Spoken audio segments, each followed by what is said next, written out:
জুলাই গণঅভ্যুত্থানে আহতদের পাশে ইউরোপীয় ইউনিয়ন ২০ লাখ ইউরো সহায়তা ঘোষণা। ফিলিস্তিনে ইসরায়েলি হামলায় আরও প্রাণহানি, ফের স্থল অভিযান শুরু। ঈদ যাত্রীদের জন্য সচল হচ্ছে বিকল ট্রেন, কর্মব্যস্ত সৈয়দপুর রেল কারখানা।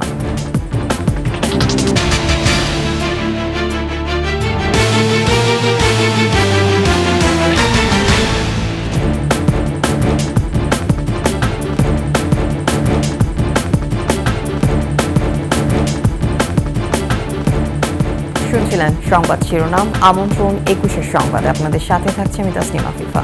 দর্শক, ২১-এ টেলিভিশনের সংবাদ একই সাথে সরাসরি দেখতে পাবেন আমাদের ফেসবুক পেজ www.facebook.com/21e24 অনলাইনে। এছাড়া সাবস্ক্রাইব করতে পারেন www.youtube.com/21etv এই চ্যানেলে। সংবাদ আরও থাকছে। খালেদা জিয়ার সুস্থতা কামনায় গণসেহরি, মানুষের কল্যাণে কাজ করার অঙ্গীকার ছাত্রদলের।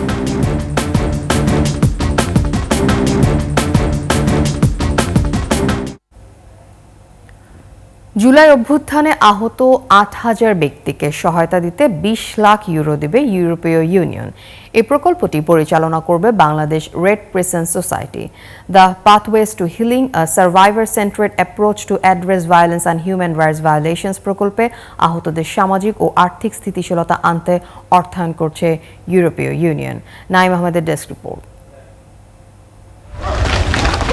গেল বছর জুলাই ফ্যাসিস্ট সরকারের বিরুদ্ধে অভ্যুত্থানে অংশ নেয় লাখ লাখ ছাত্র জনতা। জাতিসংঘের ফ্যাক্ট ফাইন্ডিং রিপোর্ট অনুসারে অভ্যুত্থানে নিহত হয় ১৪০০ মানুষ, আহত ১২,০০০-এর অধিক। এবার গণ অভ্যুত্থানে আহতদের সহায়তায় ২০ লাখ ইউরো সহায়তা দিচ্ছে ইইউ। প্রকল্প বাস্তবায়নে সার্বিক সহায়তা করবে বাংলাদেশের অন্তর্বর্তী সরকার। ২০২৬ সালের অগাস্টের মধ্যে প্রকল্পটি বাস্তবায়ন করতে চায় ইউরোপ ইউনিয়ন।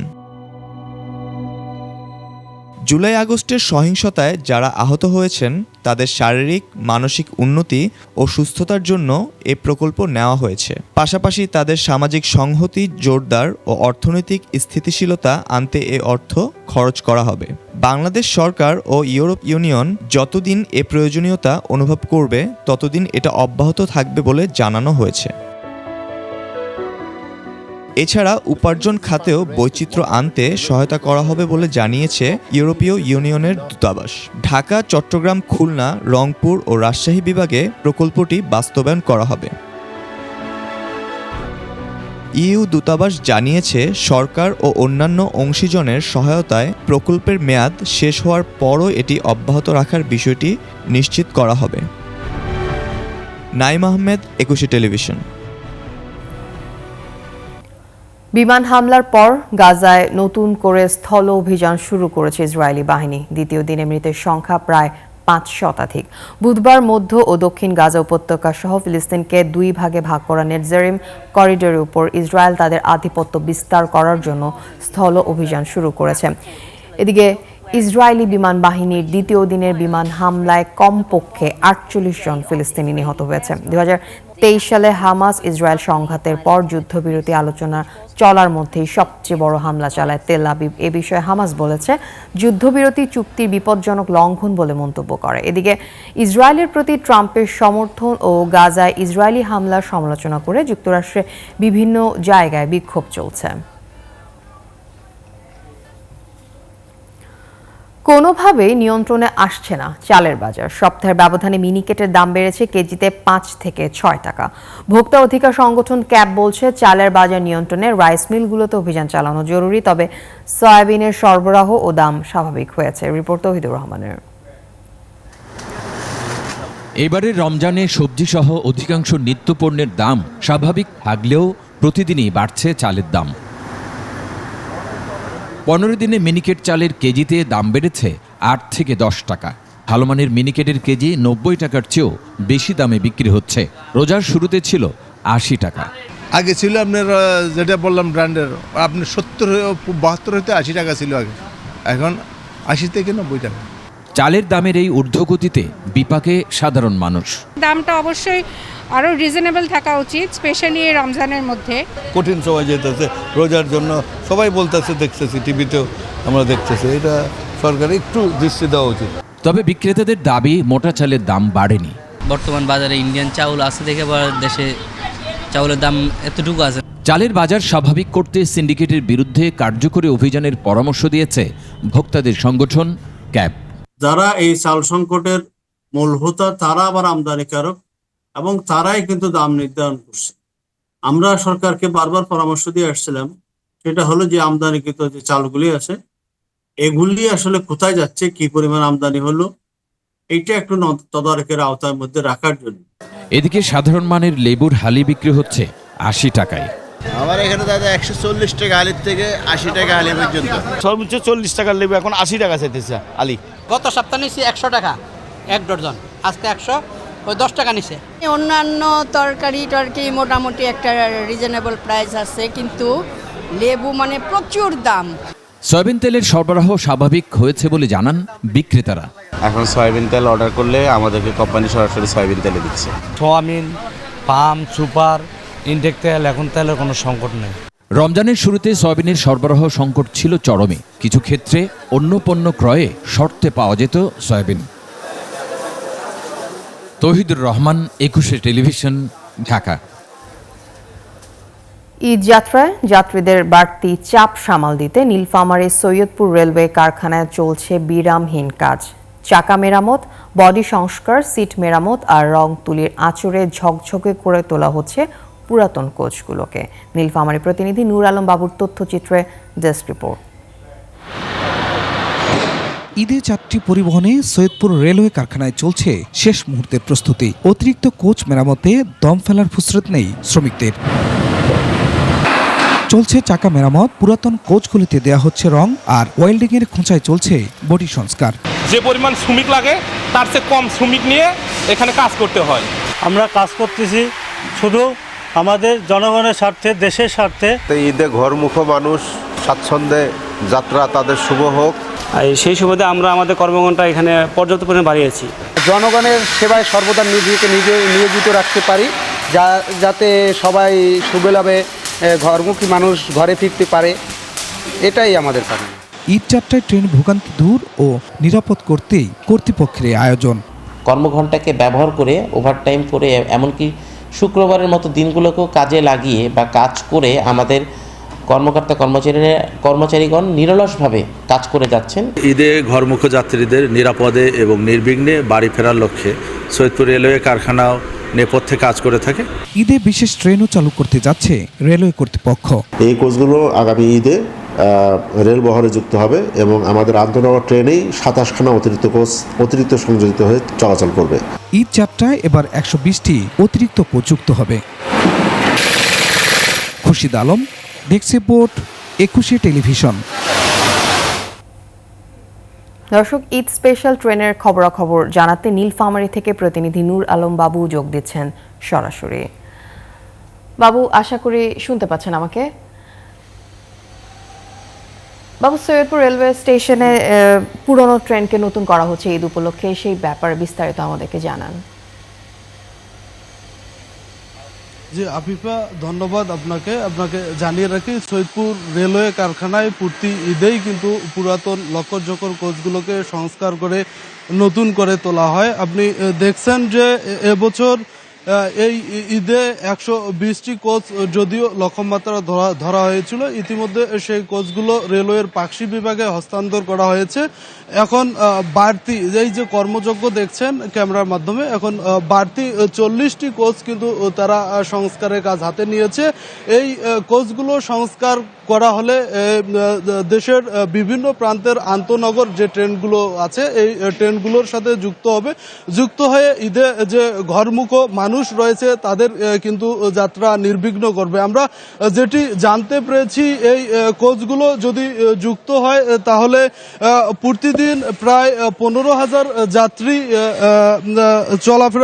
যাত্রী যাতায়াত করতে পারবে। আমরা এই কারখানায় যে শ্রমিকরা কীরকম কষ্ট করছেন এই বিষয়ে আমরা রেলওয়ে কারখানার যে বিভাগীয় তত্ত্বাবধায়ক রয়েছেন শাহ সুফি মোহাম্মদ নূর, আমরা তার কাছ থেকে জানতে চাইব এই যে আপনাদের কারখানায় তো জনবল সংকট, তারপরেও যে আপনারা অতিরিক্ত আউটটার্ন দিচ্ছেন, কীরকম পরিশ্রম হচ্ছে আর আপনাদের সার্থকতা কি? আসলে ঈদ কেন্দ্রিক বাংলাদেশের যাত্রী সাধারণ ট্রেন যোগে ঢাকা শহরতে অনেক প্রচুর পরিমাণে বের হয়। এই যাত্রী চাপ মোকাবেলা করতে সৈয়দপুর রেলওয়ে কারখানা প্রতি বছরের ন্যায় এবছরও অনেকগুলো কোচ আউটটার্নের প্রোগ্রাম হাতে নিয়েছে এবং তার অনেকাংশেই পূরণ হয়েছে। এখানে আমাদের সৈয়দপুর রেলওয়ে কারখানায় মোট জনবল বর্তমানে আছে প্রায় 25%-এর মতো, প্রায় 75% শূন্য আছে। আমরা কিছু অস্থায়ী শ্রমিক নিয়ে আসি, এগুলোকে ধরলে আমাদের প্রায় 67%-এর মতো খালি আছে। তদুপরি এই যে শ্রমিক কর্মচারী আছে তাদের দিয়ে আমরা চলতি এই ঈদ মৌসুমে ঈদকে ঘিরে প্রায় 160খানা কোচ আউটটার্নের প্রোগ্রাম নেওয়া আছে, যার মধ্যে 146খানা ইতিমধ্যে বের হয়েছে। আগামী যে কয়েকদিন ওয়ার্কিং ডে আছে এর মধ্যে 14খানা কোচ আউটটার্ন হবে। মূলত শ্রমিকরা ঈদ কেন্দ্রে একটি উত্তেজনায় বা এবং একটি মানে উৎসবমুখর পরিবেশে থাকে এবং তারা প্রতি বছরই তারা এখানে বাড়তি পরিশ্রম দিয়ে অতিরিক্ত কোচ আউটটার্ন দেওয়ার চেষ্টা করে থাকে, যার ফলশ্রুতিতে নর্মাল সময়ে যে ধরনের কোচ আউটটার্ন হয় এই ঈদের মাসে বা ঈদের 1 মাস আগে দেখা যায়, 1 মাস আগের হিসাব করলে দেখা যায় যে 30 থেকে 35টি কোচ অতিরিক্ত দিয়ে থাকে, যা আগের মাসগুলোতে হয় না। এগুলো সাধারণত আমাদের ছোটোখাটো যেগুলো স্পেশাল রিপেয়ারে থাকে সেই কোচগুলো নিয়ে এসে আমরা এই সংখ্যকগুলো রিপেয়ার করে আমরা ডিভিশনে হস্তান্তর করি। আপনি শুনছিলেন, উনি বলছিল যে শ্রমিক সংকট রয়েছে কারখানার মধ্যে, তারপরেও তারা প্রায় 30 থেকে 35টি কোচ বেশি আউটটার্ন দিচ্ছে, যাতে ঈদে ঘরমুখ মানুষ নির্বিঘ্নে তাদের ঘরে পৌঁছাতে পারে, পরিবার পরিজনের মানুষজনের সাথে তারা ঈদ উদযাপন করতে পারে। এই ছিল সৈয়দপুর রেলওয়ে কারখানা থেকে সর্বশেষ। আফিফা বাবু, ধন্যবাদ আপনাকে। দর্শক, সৈয়দপুর রেলওয়ে কারখানা থেকে আমাদের সঙ্গে যুক্ত হয়েছিলেন প্রতিনিধি নূর আলম বাবু। তিনি সেখান থেকে জানাচ্ছিলেন ঈদ স্পেশাল ট্রেনের খবরাখবর। এই পর্যায়ে নিচ্ছি বিরতির পর্যায়ে থাকবে। ভারতের কারাবাসের পর দেশে ফিরেছে 21 বাংলাদেশি।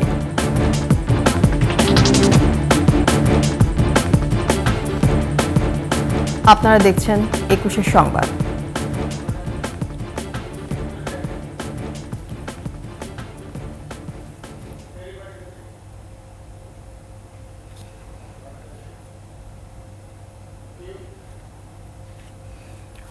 গণঅভ্যুত্থানে শহীদদের আত্মার মাগফিরাত ও দেশনেত্রী খালেদা জিয়ার সুস্থতা কামনা করে গণসেহরির আয়োজন করে শেরেবাংলা কৃষি বিশ্ববিদ্যালয়ের ছাত্রদল। পারস্পরিক সৌহার্দ্য ও ভ্রাতৃত্ববোধের তাগিদে এই আয়োজন বলে জানান আয়োজকরা। রিপোর্ট মানিক শিকদারের।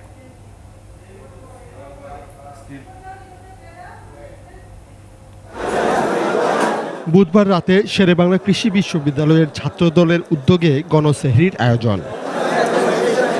এতে অংশ নেন শিক্ষক, শিক্ষার্থী ও কর্মচারীরা।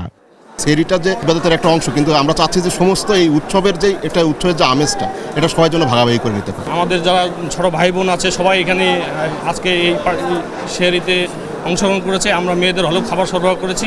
বিশ্ববিদ্যালয়ের প্রাক্তন শিক্ষার্থীরা এই আয়োজনে যুক্ত হয়ে স্মৃতিচারণ করেন। শেরেবাংলা কৃষি বিশ্ববিদ্যালয় ছাত্রদলের এই উদ্যোগকে সাধুবাদ জানান তারা।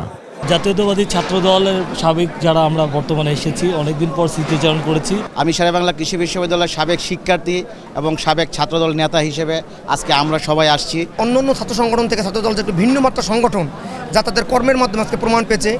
আয়োজকরা বলেন, ঐতিহ্যবাহী এই ছাত্র সংগঠন অধিকার আদায়ের লড়াইয়ের পাশাপাশি মানবিক ও গণমানুষের কল্যাণে সবসময় কাজ করে যায়। তারই ধারাবাহিকতায় এই উদ্যোগ।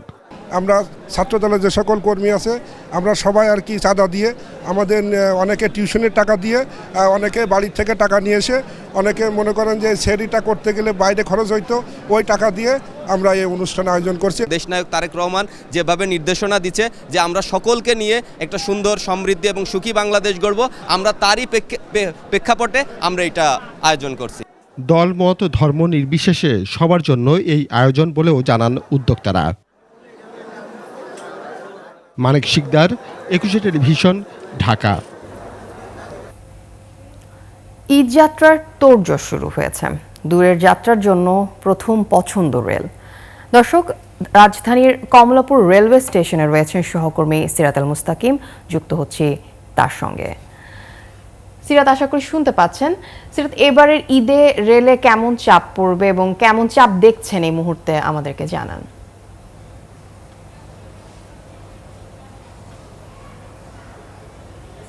ধন্যবাদ আফিফা। আমি এই মুহূর্তে আছি কমলাপুর রেলওয়ে স্টেশনে। মূলত এবছর কিন্তু শতভাগ যে ঈদ যাত্রা যে ট্রেনের টিকিট সেটি কিন্তু শতভাগ অনলাইন করা হয়েছে, যার কারণে কিন্তু আসলে মূলত কমলাপুর রেল স্টেশনে তেমন একটা ভিড় দেখা যাচ্ছে না। অন্যান্য বার কিন্তু আমরা দেখি যে ট্রেনের টিকিট কাটার জন্য অনেক দূর দূরান্ত থেকে মানুষ কিন্তু এই কমলাপুর রেল স্টেশনে আসে এবং লম্বা সিরিয়াল দিয়ে তারা কিন্তু টিকিট কাটে, কিন্তু এবার কিন্তু সেই বিষয়টি আমরা দেখতে পাচ্ছি না। সকাল থেকে আমরা এখানে আছি এবং দেখতে পাচ্ছি পুরোপুরি স্টেশন মোটামুটি ফাঁকাই বলা চলে। গত 14 মার্চ থেকে কিন্তু ঈদ যাত্রা যে ট্রেনের টিকিট, সেই ঈদ যাত্রা ট্রেনের টিকিট বিক্রি শুরু হয়েছে এবং আগামী 24 মার্চ থেকে কিন্তু সেই ঈদ যাত্রা শুরু হবে এবং এই ঈদ যাত্রাকে কেন্দ্র করে রেলওয়ে কর্তৃপক্ষ কিন্তু প্রায় 3 স্তরের নিরাপত্তা ব্যবস্থা নিয়েছেন, যাতে কোনো ধরনের টিকিট ছাড়া কেউ যাত্রা না করতে পারে এবং অন্যান্য আনুষঙ্গিক বিষয়কে নিয়েই কিন্তু প্রায় 3 স্তরের নিরাপত্তা ব্যবস্থা গ্রহণ করেছে, এটি কিন্তু আমাদেরকে জানিয়েছেন। এবং এখন পর্যন্ত যারা আসলে স্টেশনে আছে তারা কিন্তু সবাই নর্মাল, যারা বাসায় যাচ্ছেন তারা এমনি ঈদ যাত্রার যে বিষয়টা বা ঈদে যারা বাড়িতে যাবেন তারা কিন্তু এখনো যাত্রা শুরু করেনি। অর্থাৎ 14 মার্চে যে টিকিট বিক্রি হয়েছে সেটির যাত্রা প্রথম যে ঈদ যাত্রা শুরু হবে কিন্তু 24 March. Afifa, Kamalapur rail station থেকে এই ছিল আমার কাছে সর্বশেষ। সিরাত, ধন্যবাদ আপনাকে। দর্শক, কমলাপুর রেলওয়ে স্টেশন থেকে আমাদের সঙ্গে যুক্ত হয়েছিলেন সহকর্মী সিরাত আল মুস্তাকিম। ভালো কাজের প্রলোভনে পড়ে ভারতে পাচারের শিকার 21 বাংলাদেশি নারী, পুরুষ ও শিশু বিভিন্ন মেয়াদে কারাবাসের পর দেশে ফিরেছে। বুধবার ভারতে পেট্রাপোল ইমিগ্রেশন পুলিশ পাচার হওয়া বাংলাদেশিদের বেনাপোল ইমিগ্রেশন পুলিশের হাতে তুলে দেয়। ফেরত আসা নারী শিশুরা যশোর, সাতক্ষীরা, খুলনা ও নড়াইল জেলার বাসিন্দা। আইনি সহায়তা দিতে রাইটস যশোর 10 জনকে এবং জাস্টিস অ্যান্ড কেয়ার 11 জনকে গ্রহণ করেছে। দেশের বিভিন্ন সীমান্ত পথে তারা ভারতে গিয়ে অনুপ্রবেশের অভিযোগে আটক হয়েছিল।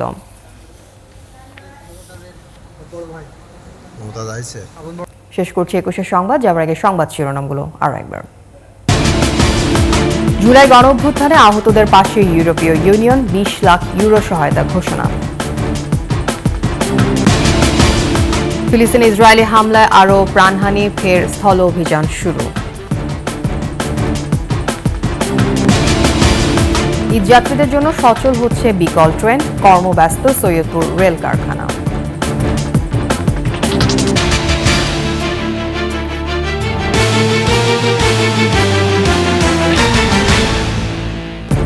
সর্বশেষ খবর জানতে ডায়াল করুন 2021 নম্বরে, ভিজিট করুন ekushe-tv.com এই ওয়েবসাইটে। এছাড়া ফেসবুকে লগ ইন করতে পারেন www.facebook.com/ekushe24 অনলাইনে। এছাড়া সাবস্ক্রাইব করতে পারেন www.youtube.com/ekushe-tv এই চ্যানেলে। এতক্ষণ সাথে থাকার জন্য ধন্যবাদ। আমাদের পরবর্তী সংবাদ বেলা 11টা দেখার আমন্ত্রণ রইল। 21-এর সাথে